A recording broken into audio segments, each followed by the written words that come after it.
Assalamualaikum warahmatullahi wabarakatuh.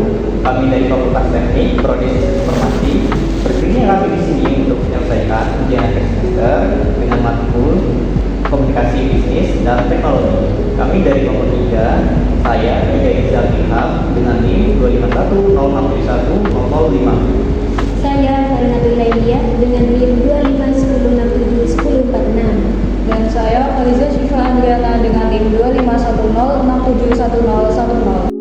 Dalam dunia bisnis, komunikasi merupakan sebuah proses penyampaian informasi, ide, atau pesan yang bertujuan untuk mencapai kesepahaman dan mendukung tujuan organisasi. Salah satu bentuk komunikasi bisnis yang paling sering digunakan adalah negosiasi. Jadi, apa itu negosiasi? Negosiasi adalah sebuah proses komunikasi yang dilakukan oleh kedua belah pihak atau lebih, yang tujuannya adalah untuk mewujudkan atau mencapai kesepakatan yang saling menguntungkan.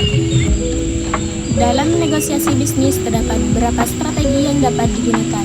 Pada kesempatan ini, kami akan bahas 3 strategi negosiasi, yaitu strategi kooperatif, strategi kompetitif, dan strategi. Strategi kooperatif adalah strategi negosiasi yang bertujuan untuk mencapai kesepakatan yang menguntungkan kedua belah pihak. Kedua adalah strategi kompetitif. Strategi kompetitif ini adalah strategi negosiasi yang berorientasi pada kemenangan satu pihak, di mana tujuan utamanya adalah untuk mendapatkan hasil yang terbaik bagi dirinya sendiri. Strategi analitis memandang negosiasi sebagai proses pemecahan masalah berdasarkan data, fakta, dan pertimbangan logis. Semuanya, pernah nggak sih kalian diskusi atau debat asal stuck dan gitu-gitu aja? Itu tandanya komunikasi kalian kurang efektif. Komunikasi dalam negosiasi bukan tentang soal yang menang atau yang salah, tapi tentang solusinya bareng. Di sini saya Iga, saya akan menjelaskan pada kalian semua bagaimana tentang negosiasi yang salah dan negosiasi yang benar. Saya pokoknya mau minta diturunin 30% atau kita cari vendor lain. Waduh, juga bisa begitu dong Mbak. Bahan baku aja harganya pada naik semua. Kalau mau minta diturunin, saya rugi dong. Ya saya nggak mau tahu urusan bahan baku, budget kami cuma segitu. Masa buat membantu mahasiswa nggak bisa sih? Pokoknya kalau nggak bisa turun, batal aja. Ya sudah, kalau mau dibatalin, cari vendor yang lain saja.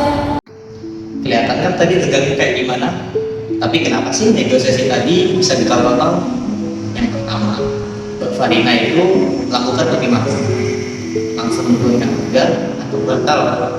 Yang kedua, Mbak Farina tidak mau mendengarkan keluhan dari Mbak Fariza soal bahan. Yang ketiga, langsung menggunakan jasa hukum. Tapi gimana sih kalau Mbak Farina menggunakan teknik empatik dan teknik aktif listening?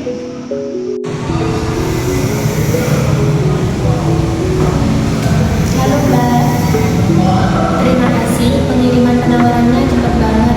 Begitupun menunya menarik.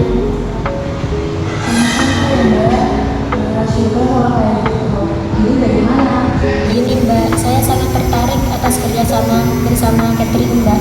Tapi jujur anggaran kami sedikit di bawah apa yang ditawarkan oleh Mbak. Kalau boleh saya minta harganya diturunkan sedikit. Permasalahannya itu ada pada bahan bakunya itu Mbak, harganya juga pada naik semua pastinya kan.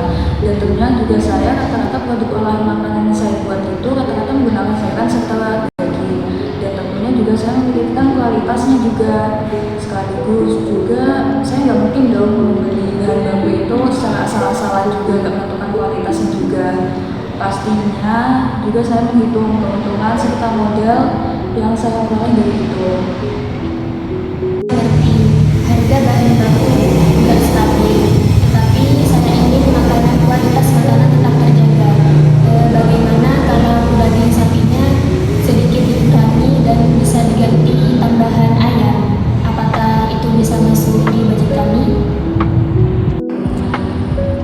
Menurut saya itu ide yang bagus. Dengan tambahan daging ayam dan sapi, saya bisa kasih diskon 15% dari harga awalnya. Bagaimana? Setuju? Sepakat. Terima kasih ya Mbak. Nah, beda banget kan hasilnya? Itu saya tidak langsung nuntut. Saya pakai pertanyaan terbuka seperti apa tantangannya dan bagaimana kalau jadi Mbak Fariza tidak langsung diserang. Dan saya sebagai office vendor juga merasa didengar karena kita mendapatkan solusi yang berupa win-win solution di mana kesepakatan itu dibicarakan baik-baik.